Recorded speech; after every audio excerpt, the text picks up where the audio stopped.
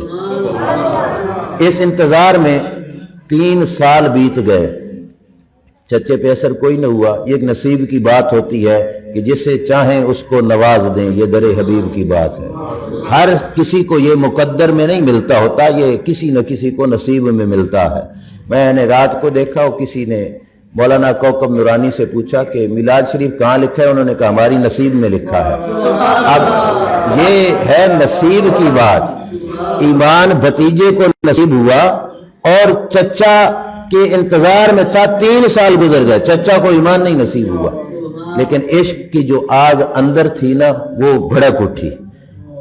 سلطان بہو صاحب نے فرمایا تھا نا، اندر بوٹی مشک مچایا تے جان پھلن تے آئی ہو، وہ وہاں تک نوبت پہنچ گئی۔ چچا کے پاس آیا، کہا چچا مدینے نہ چلیں؟ چچا نے کہا مدینے کیوں؟ کہا میرے دل میں نا اسلام کا پیار ہے، اور میں کافی عرصے سے حضور سے محبت رکھتا ہوں، میری خواہش تھی کہ تم بھی آؤ تو اکٹھے چلیں۔ چچا غصے میں آ گیا، اس نے طیش میں آ کے کہا بھتیجے پالا تجھے میں نے ہے، تجھے جائیداد میں نے دی، تجھے اچھی رہائش دی، اچھا کھانا دیا، اور تو ان کا پیروکار بنتا ہے، خبردار آج کے بعد ان کا نام نہیں لینا۔ آرام سے کہتا ہے چچا یہ تو ہو ہی نہیں سکتا کہ میں ان کو چھوڑ دوں۔ چاچا نے کہا اگر ان کو نہیں چھوڑتے تو یہ جائیداد تجھے چھوڑنی پڑے گی، یہ بکریوں کا ریوڑ چھوڑنا پڑے گا، یہ گھر چھوڑنا پڑے گا، یہ کھانا پانی چھوڑنا پڑے گا۔ اس نے کہا سب کچھ چھوڑ دوں گا پر حضور کو نہیں چھوڑ دوں گا، سب کچھ چھوڑوں گا پر حضور کو نہیں چھوڑوں گا۔ چچے نے کہا ٹھیک ہے پھر جاؤ، نکل جاؤ میرے گھر سے۔ روایت میں آتا ہے کہ تن کے 2 کپڑے بھی چچا نے جسم سے اتار لیے، کھینچ لیے، دونوں کپڑے، شلوار قمیض جو تھی بدن پہ وہ کھینچ لی چچا نے، کہا نکل جاؤ گھر سے۔ روتے ہوئے اپنی ماں کے پاس پہنچے اور کہا کہ میں جانا چاہتا تھا اور مجھے چچا نے ایسے کیا۔ تو ماں بھی اسی طرح کی تھی، اس نے کہا اس نے صحیح کیا ہے۔ کہا مجھے بدن ڈھانپنے کے لیے کوئی کپڑا مل سکتا ہے؟ ماں نے کپڑا نہیں دیا، 2 ٹاٹ پڑے تھے وہ اٹھا کے دیے، اور اس درویش نے کیا کیا، ایک ٹاٹ اپنے شرمگاہ کو چھپایا اور ایک ٹاٹ اپنے کندھے پہ رکھ کے مدینہ شریف کی طرف چل پڑا۔ رات کا وقت ہے، مسجد نبوی جو غریبوں کا سہارا، یتیموں کا ملجا و ماوا اور بے سہاروں کا سہارا جگہ تھی، جہاں پہ ہر دکھیا لے کے عرض آتا تھا، وہاں پہ پہنچ گیا۔ مسجد شریف میں صفہ کے چبوترے پر حضور کے طالب علم رہتے تھے، وہاں لیٹ گیا۔ صبح کے وقت ہوا، حضور مسجد میں تشریف لائے، نماز پڑھائی۔ سرکار نے نماز پڑھا کے دیکھا تو ایک مسجد میں نیا شخص آیا ہے۔ حضور کا طریقہ کار تھا، حضور نے سلام پھیرتے ہی پوچھا تم کون ہو؟ کہنے لگے میں عبد العزا ہوں۔ بت پرستوں نے نام رکھا تھا عبد العزا، عزا بت کو کہتے ہیں۔ میرے نبی کا انداز دیکھو کیا فرمایا، نہیں عبد العزا تھا تو آج کے بعد تو عبداللہ ہے۔ کیا نام ہے تیرا؟ عبداللہ ہے۔ اور آگے بدن پہ صرف 2 ٹاٹ تھے نا، اس وجہ سے حضور نے محبت کے انداز میں فرما دیا ذوالبجادین، 2 چادروں والے، 2 کپڑوں والے، ذوالبجادین۔ اور سیرت نگاروں نے لکھا کہ ان کے نام پہ ان کا لقب مشہور ہو گیا، اب تک یہ ذوالبجادین کے نام سے ہی مشہور ہے۔ مسجد نبوی میں رہنے لگ گئے، مسجد نبوی میں رہ کر اب حضور سے ڈائریکٹ قرآن سیکھتے ہیں۔ اب دیکھو نا محبت کا انداز، حضور سے ڈائریکٹ قرآن پڑھتے ہیں، صوفہ پہ بیٹھ کے طالب علموں کے ساتھ قرآن کو اونچی آواز میں پڑھتے ہیں۔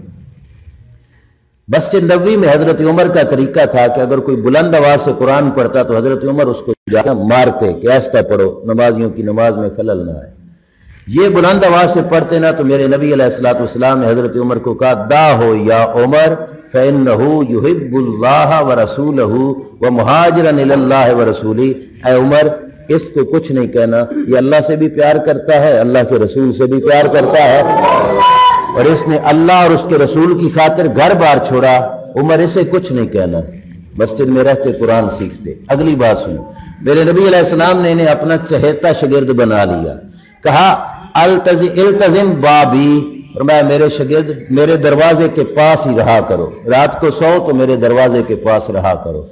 جتنی قسمت جس کو دروازہ حضور کا نصیب ہو گیا، اور دروازے والے نے خود کہا کہ میرے دروازے کے پاس ہی سویا کرو۔ رات کے وقت بھی یہ وہاں پہ جا کے آرام فرما ہوتے اور لیٹے رہتے۔ وقت گزرتا گیا حضور کی سنگت میں، اندر عشق مچلتا گیا۔ حضور کی زندگی کے آخری سال سے پہلے ایک جنگ ہوئی جس کا نام ہے جنگ تبوک۔ اس جنگ میں حضرت ابوبکر نے گھر کا پورا مال پیش کیا تھا۔ اسی جنگ میں جب نکلے نا صحابہ جنگ کے لیے تو حضرت عبداللہ ذوالبجادین بھی ساتھ نکلے، حضور سے ہاتھ جوڑ کے کہتے ہیں آقا دعا کیجئے اللہ مجھے شہادت کی موت عطا فرمائے۔ میرے نبی علیہ السلام نے کیا دعا کی؟ فرمایا اللہم انی احرم دمہ علی الکفار، یا اللہ میں اس کے خون کو کافروں پہ حرام کرتا ہوں، کوئی کافر اسے شہید نہ کر سکے۔ حکمت تھی اس میں، انہوں نے شہادت مانگی، سرکار نے یہ کہہ دیا۔ اب جو جہاں سے میں نے بات کو شروع کیا تھا وہاں پہ آپ نے ذہن کو روکنا ہے۔ کیا بات تھی؟ خیمہ افلاق کا استادہ اسی نام سے ہے کہ آسمان بے سہارا، اس کا سہارا حضور ہے، وہاں سے بات شروع کی۔ چلے تبوک کے راستے میں جا کے ایک جگہ پہ پڑاؤ کیا، عبداللہ ذوالبجادین کو بخار ہوا، راستے میں ان کا وصال ہو گیا۔ اللہ کے نبی نے حضرت ابوبکر کو بھی ساتھ لیا، حضرت عمر کو بھی ساتھ لیا، ان کے کفن اور دفن کا انتظام کرنے لگ گئے۔ اچھا رات ہوئی نا تو رات کا وقت تھا، اور حضور کے ایک خلیفہ تھے جو مطلب قریبی غلام اور جو ہے آپ کے ساتھ رہتے تھے، جن کا نام تھا عبداللہ بن مسعود رضی اللہ تعالیٰ عنہ۔ جسم میں بڑے کمزور تھے، قد مبارک بھی چھوٹا تھا، لیکن ان کا کام تھا حضور کے نالین اٹھانے، سرکار کے مسلح کو اٹھانا، کوزے کو اٹھانا اور حضور کے ساتھ رہنا۔ یہ حضور کے ساتھ نا بالکل بستر کے ساتھ آرام فرما تھے، ادھر حضرت ابوبکر ادھر حضرت عمر۔ ہوا یوں کہ رات کے وقت ان کی آنکھ کھلی نہ تو دیکھا کہ حضور بستر پہ نہیں، عبداللہ بن مسعود نے دیکھا کہ حضور بستر پہ نہیں۔ اب جنگ کا سفر ہے، پریشان ہوئے کہ ہائے حضور کہاں گئے؟ تھوڑا اٹھ کے بیٹھے، دیکھا تو حضرت ابوبکر بھی نہیں ہے، حضرت عمر بھی نہیں ہے۔ اٹھ کے کھڑے ہو گئے کہ میں دیکھوں تو صحیح حضور کہاں پہ ہیں۔ جب باہر نکلے تو دور ایک جگہ پہ نا روشنی دیکھی تو عبداللہ بن مسعود دوڑ کے پہنچے کہ کوئی گڑبڑ تو نہیں۔ وہاں پہ پہنچے، اللہ کے نبی صلی اللہ علیہ وسلم قبر کھدوا رہے ہیں اور عبداللہ ذوالبجادین کا وصال ہو گیا ہے، اور حضرت ابوبکر اور حضرت عمر ان کو غسل و کفن دے رہے ہیں۔ پاس پہنچ کے کھڑے ہو گئے، غسل ہو گیا، کفن ہو گیا، جنازہ ہو گیا۔ میرے آقا صلی اللہ علیہ وسلم نے قبر تیار کروائی۔ حضرت بلال کے ہاتھ میں لالٹین تھی جو روشنی فراہم کر رہی تھی۔ اب یہ بات ہے خاص طور پہ آپ حضرات لوگوں کے جنازوں میں پہنچتے ہوگے، قبر کے اندر اتر کر میت کو قبر میں کون اتارتا ہے؟ جو میت کا بہت زیادہ قریبی ہو۔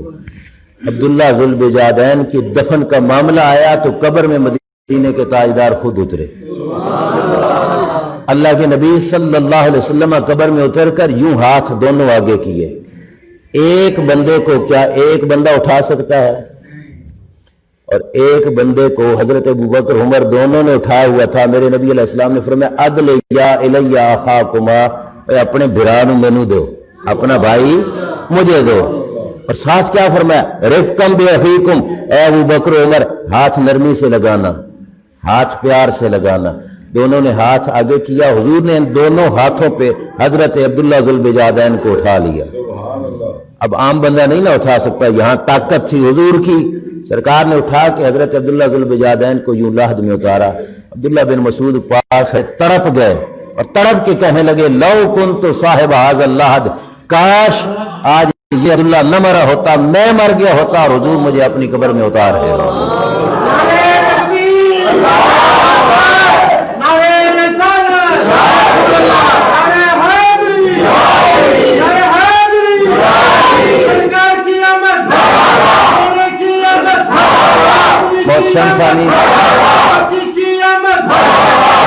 محترم سامعین،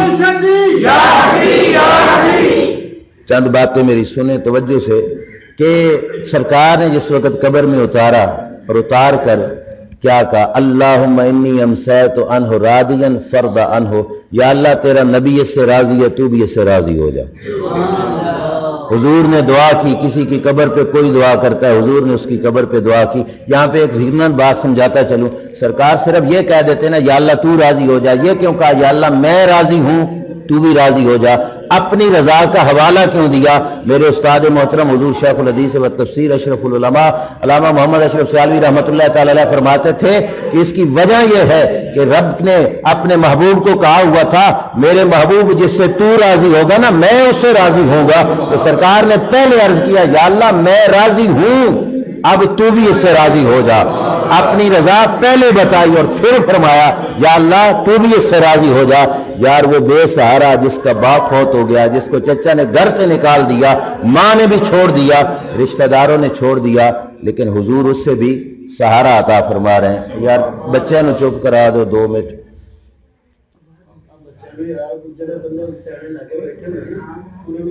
نعرہ تکبیر، نعرہ رسالت، نعرہ رسالت، نعرہ حیدری، علماء حق اہل سنت۔ اچھا توجہ کیجئے، آگے علامہ اقبال نے کیا کہا تھا؟ نبض ہستی تپش آمادہ اسی نام سے ہے۔ آپ اتنا جانتے ہیں کہ ہر کسی کی نبض چلتی ہے تو اس کی زندگی محسوس ہوتی ہے، نبض رک جائے تو زندگی ختم۔ علامہ اقبال نے کہا یہ کائنات کی اگر نبض چل رہی ہے تو یہ حضور کے صدقے سے چل رہی ہے، سہارا بھی حضور اور اس کائنات کی زندگی بھی حضور کے صدقے سے ہے۔ اور حضور کا سہارا اتنا بڑا سہارا ہے کہ صرف دنیا میں نہیں قبر میں بھی حشر میں بھی کام آئے گا۔ وہ اعلیٰ حضرت نے کہا تھا نا، کوئی حیران ہو گیا وہاں پہ، میرے امام نے کہا تھا نا رضا پل سے اب وجد کرتے گزریے۔ اب پل ہے، پل صراط بریک، اور بریک جگہ پہ گزرنا ہو بندہ سجے کھبے دیکھ کے بڑے آرام سے گزرتا ہے، لیکن میرے امام نے کہا رضا پل سے وجد کرتے گزریے۔ کیوں کہا؟ وجہ یہ تھی، کہا ہے رب سلم دعائے محمد، کہ حضور سہارا ہے تو پھر پل سے گرنے کون دے گا؟ سرکار گرنے نہیں دیں گے۔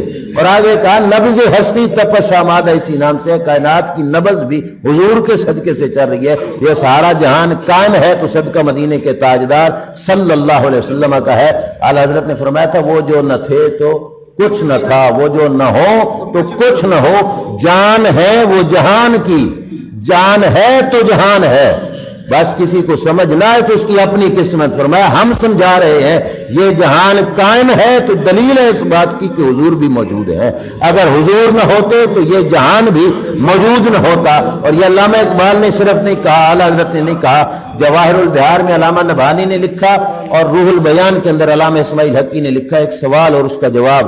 سوال غور سے سننا، عیسیٰ علیہ السلام اس وقت زندہ ہے، کہاں پہ ہیں؟ چوتھے آسمان پہ ہیں، زندہ چوتھے۔ ہمارے آقا صلی اللہ علیہ وسلم نے وصال شریف فرمایا، اور کہاں پہ ہیں؟ زمین میں حضور علیہ السلام دفن ہیں۔ بڑا پیارا اعتراض انہوں نے کیا، انہوں نے کہا رب کے یار یہ، رب کے محبوب یہ، نبیوں کے سردار یہ، عیسیٰ علیہ السلام رہیں زندہ چوتھے آسمانوں پہ، اور ان کا مزار شریف بنے کہاں پہ؟ زمین پہ۔ اعتراض ہوا کہ اللہ نے چاہیے تھا اپنے حبیب کو عرشوں پہ لے جاتا، عیسیٰ علیہ السلام کو عرشوں پہ رکھا اور حضور علیہ السلام زمین میں دفن، اس کی وجہ کیا ہے؟ اب آپ بڑے حیران ہو گئے کہ یہ کیسی بات ہے، لیکن جواب دینے والے عاشق تھے، انہوں نے بڑا کمال کیا۔ انہوں نے کہا وجہ یہ ہے کہ اللہ کریم نے نظام عرش بھی چلانا تھا، نظام فرش بھی چلانا تھا۔ اللہ نے اپنے محبوب کو وصال دے کر روح کو رکھا عرش پہ تاکہ عرش کا نظام چلتا رہے، جسم کو رکھا فرش میں تاکہ فرش کا نظام چلتا رہے۔ یہ علامہ اسماعیل حقی نے لکھا کہ حضور کے جسم کے صدقے سے یہ کائنات کی زمین کا نظام چل رہا ہے، اور حضور کی روح کے صدقے سے آسمان کا نظام چل رہا ہے۔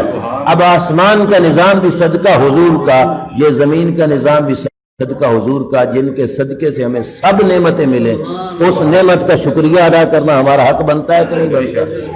اب کوئی زور لگا لے، ٹل لگا لے روکنے کا، ہم اس کے رکانے سے نہیں رکیں گے۔ کیوں؟ کیونکہ ہمیں پتا ہے کہ ہمیں ہر نعمت صدقہ حضور کا ملے۔ اب اگلی بات بھی سمجھیے، نعمت مل جائے اور پتہ نہ ہو کہ یہ نعمت ہے، پھر بندہ نعمت کو استعمال صحیح طریقے سے کر سکتا ہے۔ ایک بکریاں چرانے والے کو آپ زعفران کی بوری دے دیں، کروڑوں اربوں خربوں کا سامان ہے، تو کیا اسے پتا ہے کہ یہ کیا ہے؟ وہ تو بکریوں کی کھرلی میں جا کے چارے میں جا کے ڈال دے گا، دوسرے دن بکریاں ختم کر دیں گی۔ زعفران اس نے ضائع کیا، کیوں؟ نعمت ملی اسے لیکن اسے نعمت کی پہچان نہیں تھی۔ کمال ہے حضور کی عطاؤں کا، سرکار کے صدقے سے فقط نعمت ملی نہیں، حضور نے نعمتوں کی پہچان بھی کرائی ہے، سرکار نے نعمتوں کی پہچان بھی کرائی۔ ہمیں بتایا ہے کہ میرے امتی یہ نعمت کتنی قیمتی ہے، یہ نعمت کتنی قیمتی ہے، یہ نعمت کتنی قیمتی ہے۔ اب والدین تو پہلے بھی ہوتے تھے، ماں بھی ہوتی تھی، باپ بھی ہوتے تھے، لیکن اولاد کو نہیں پتا ہوتا تھا کہ ہمارے ماں باپ کون ہیں، اور ماں باپ کو نہیں پتا ہوتا تھا ہماری اولاد کون ہے۔ حضور نے بتایا اولاد کو کہ اے بچے، باپ اتنی بڑی نعمت ہے کہ جس کے چہرے کو دیکھنا تیرے لیے عبادت ہے، اور کہا ماں اتنی بڑی نعمت ہے جس کے قدموں میں رب نے تیرے لیے جنت کو رکھا ہے۔ اب یہ نعمت ملی اور نعمت کی پہچان بھی کس نے کرائی؟ حضور علیہ السلام نے کرائی۔ ہر نعمت کی پہچان آپ نے عموماً معاشرے میں دیکھا ہوگا، جس کے بال سفید ہو جائیں نا، گھر والے اسے سمجھتے ہمارا بوجھ بن گیا، ہمارے لیے مشکل ہے، ہمارے لیے اوکھ ہے، ہمارے سر کا بوجھ ہے۔ لیکن میرے نبی علیہ السلام نے بتایا کہ یہ سفید بالوں والا بابا کتنی بڑی نعمت ہے۔ حضور نے فرمایا انکم ترزقون وتنصرون وتمطرون بدعفائکم، فرمایا عرشوں سے تمہارے مقدر کا رزق اترتا ہے تو ان سفید بالوں والے بزرگوں کے صدقے سے اترتا ہے۔ اب نعمت تھی لیکن نعمت کی قدر کس نے سکھائی؟ حضور علیہ السلام نے بتایا، اور ساتھ فرمایا آسمان سے اگر بارش اترتی ہے تو ان بزرگوں کے صدقے سے اترتی ہے، آسمان سے تمہارا رزق اور مدد تمہارے لیے اترتی ہے تو ان کے صدقے سے اترتی ہے۔ اب مجھے بتاؤ، جس ذات کی وجہ سے نعمت بھی ملے اور وہ نعمت کی پہچان بھی کرائیں، ان کی آمد پر ہم رب کا کیوں نہ شکر ادا کریں؟ اور پھر مزید سمجھو، نعمت کی پہچان کرانے کے لیے جو استاد ہو وہ اگر ہو سخت مزاج، سمجھے کہ ڈنڈے سے سمجھے گا بچہ تو پھر بندہ پہچان کر لے گا، جھڑکی سے سمجھانا چاہے تو پھر بندہ پہچان کر لے گا۔ ایک شخص کو آپ نے کہنا ہے ایسا کرو، آپ سخت لہجے میں کہیں تو وہ مانتا بھی نہیں مانے گا، پیار سے کہو گے تو وہ مان جائے گا۔ اگر سکھانے والے، پہچان کرانے والے سخت مزاج ہوتے تو پھر کسی کو پہچان نہ ہوتی۔ میرے نبی علیہ السلام کو رب نے پہچان کرانے کے لیے، امت کو سب کچھ سکھانے کے لیے بھیجا، اور طبیعت کتنی نرم فرمائی کہ میرے آقا صلی اللہ تعالیٰ علیہ وآلہ وسلم نے کبھی کسی کو ڈنڈے سے نہیں سمجھایا، جھڑکی سے نہیں سمجھایا، مار سے نہیں سمجھایا۔ اللہ کے نبی نے ہر کسی کو محبت اور پیار سے سمجھایا۔ اب سمجھانے کا طریقہ بھی اگر سخت ہوتا تو پھر کسی کو کیسے پتا چلتا کہ یہ نعمت ہے؟ مدینہ شریف حضور ہجرت کر کے گئے، مدینہ شریف کے اندر جس وقت نئے نئے حضور گئے نا تو لوگوں نے گھروں سے تحفے پیش کیے۔ آبادی میں کوئی نیا آئے تو محلے والے اس کو جا کے تحفے پیش کرتے ہیں، ہدیے پیش کرتے ہیں کہ یار نیا آیا ہے۔ حضور گئے مدینے میں تو مدینے والوں نے نئے نئے تحفے پیش کیے۔ مدینے میں ایک خاتون تھی نجار قبیلے کی، اس کے گھر میں کچھ تھا نہیں نا، اس کا 10 سال کا بیٹا تھا، وہ اپنے 10 سالہ بیٹے کو اٹھا کے حضور کے دربار میں لے آئے۔ اب اس کے ذہن کی خیال یہ تھا کہ اولاد نرینہ کس کی خواہش نہیں ہوتی کہ میری گود اولاد سے رنگین ہو، کس کے دل میں نہیں ہوتا کہ اللہ مجھے اولاد سے نوازے۔ اور پھر چھوٹے بچے گھر میں ہونا تو چھوٹے چھوٹے کام وہ کر دیتے ہوتے ہیں، چھوٹے چھوٹے کاموں کے لیے پھر بڑے کو نہیں چلنا پڑتا۔ اس عورت نے سوچا کہ سرکار کی اولاد نرینہ تو ہے نہیں، گھر میں چھوٹے چھوٹے کام ہوتے ہوں گے اور حضور کو کسی بچے کی ضرورت ہوگی، چلو میں اپنا بچہ ہی حضور کو پیش کر کے آتی ہوں۔ ام سلیم اس بنی نجار کی عورت کا نام تھا، بچہ لے کے حضور کے دربار میں آئی، خدمت میں پیش کیا، اللہ کے نبی نے قبول فرما لیا۔ کتنی قسمت اس عورت کی جس کے بچے کو رب کے نبی نے قبول کیا۔ اب وہ بچہ 10 سال حضور کی نوکری میں رہا۔ کتنا؟ 10 سال۔ کیا بن کر؟ نوکر بن کر۔ کیا بن کر؟ غلام بن کر۔ کس کی جگہ پہ دے کے گئی تھی؟ ماں بیٹے کی جگہ پہ۔ آج کل لوگ کہتے ہیں نا اپنے پتر ہونے پرائے نہیں ہوندے، کیوں؟ وجہ یہ ہے کہ وہ اس طرح نہیں رہ سکتے، اور بچے بھی کہتے ہیں کہ اپنا پیو ہونا پرایا نہیں ہوندا۔ لیکن یہاں باپ اور بیٹے کا، بیٹے اور باپ کا تعلق اتنا نہیں تھا جتنا وہاں حضور کا اس غلام کے ساتھ تھا۔ آج 10 دن بھی باپ بیٹے کے ساتھ رہے، کیا باپ کہے گا کہ مجھے 10 دنوں میں بیٹے نے نہیں جھڑکا؟ 10 سال یہ غلام بن کے رہنے والا